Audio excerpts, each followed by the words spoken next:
Hey y'all, I figured I'd come on here and try something new today.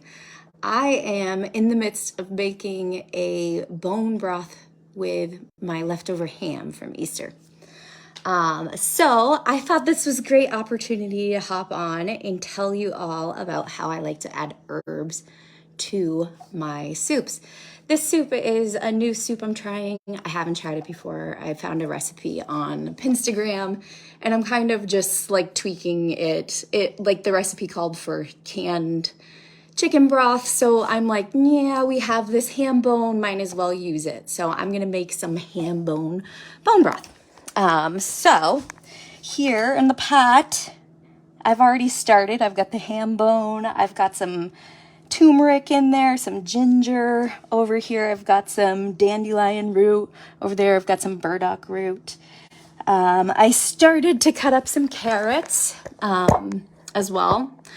Some of you might not know, but actually the peel of the carrot is super rich in selenium, which a lot of people are deficient in.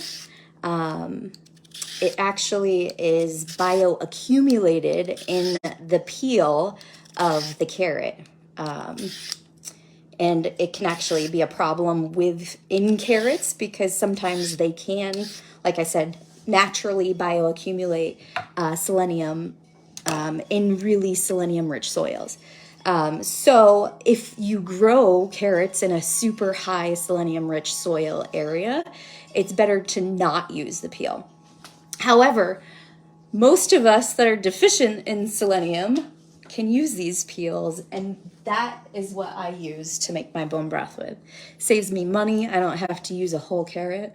I just put the peels in, and it breaks down a lot easier. So that's what I do there. And then I'm gonna add some of my astragalus root as well. I don't know, probably about 2 teaspoons or so in there. I am gonna go and grab some nettle at some point, probably when I get off of here with you all. And I like to add the nettle in too. Nettle is super duper high in vitamins and minerals. So it's a great stuff like that. I also like to do nutritive infusions, which basically is just a really long steeped tea. You put a bunch of herbs in a quart jar. So in this case, nettles, right? And you fill it up with water, the hot water, just like you would making any other tea, but you leave it overnight to infuse. And so that infuses all of the minerals and vitamins and all the good stuff out of it. Nettles is also super amazing this time of the year, particularly when you can get it fresh. Yes, fresh nettles is hard to pick. It will cause you to get stung. But if you wear good gloves and you practice some patience, you can collect the nettles. And you can make like nettle pesto and things like that. But the fresh nettle in tincture form is actually super great for seasonal allergies.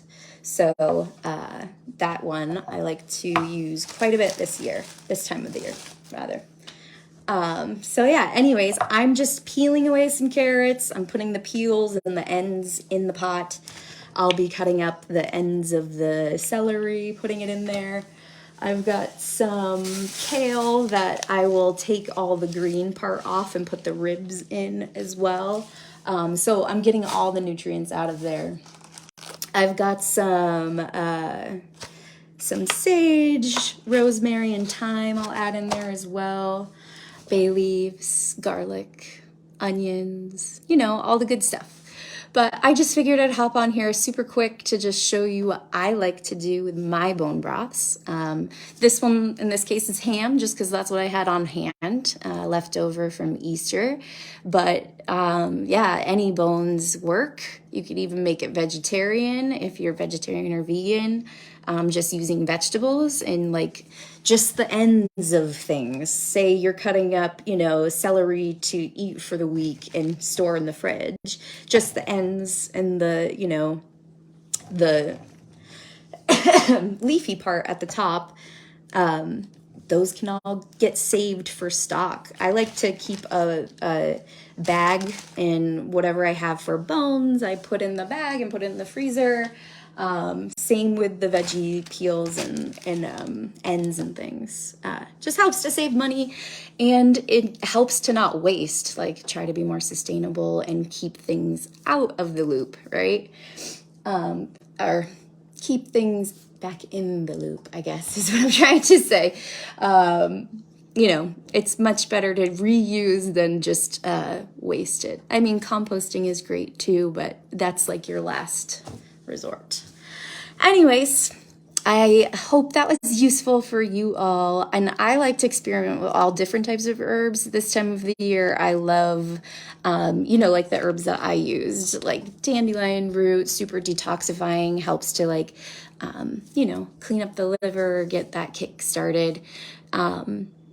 As well as the burdock. Burdock's a great lymph mover.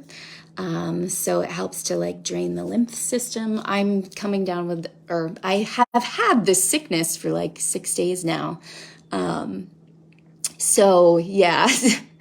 So it helps to move the junk out of the lymphs and clear out sicknesses.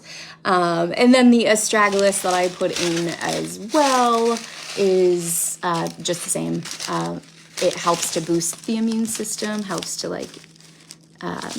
it's an adaptogen, so it helps the body balance out and adapt to stress and all sorts of stuff. So it's really good at strengthening the immune system. Anyway, I can't talk anymore. My throat's giving out. So I'm going to hang up, or I guess hang up. I say hang up because I'm used to FaceTime. But anyways, I'm going to end this live now. It was great chatting with you. And if you're interested in learning more about detoxing herbs, join me for my brief little chat about it this Saturday at Within Wellness during the spring cleaning a cleanse workshop there. Anyways, I will talk to y'all later. Bye.